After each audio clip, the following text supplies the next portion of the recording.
Atenção, bola pela direita, levantamento na boca do gol. Nicolas tocou, é gol! É gol, é gol, é gol, é gol!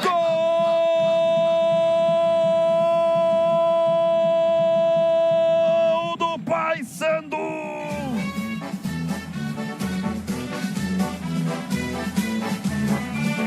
Na marca de 9 minutos.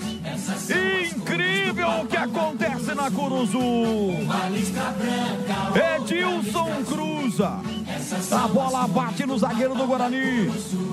E bate no jogador do Paysandu, a saber se foi no Nicolas ou em outro atleta. Porque ele subiu junto com Kevin. Kevin toca por último.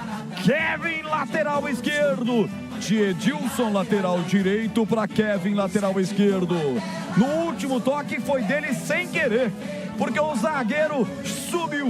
O Douglas Bacelar tocou para trás, a bola bate na cara do jogador do Paysandu.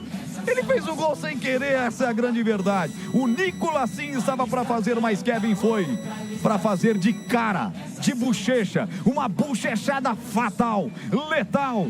Ele não perdoa, Kevin marca. Na marca de 9 minutos do segundo tempo, vira o jogo para o Papão.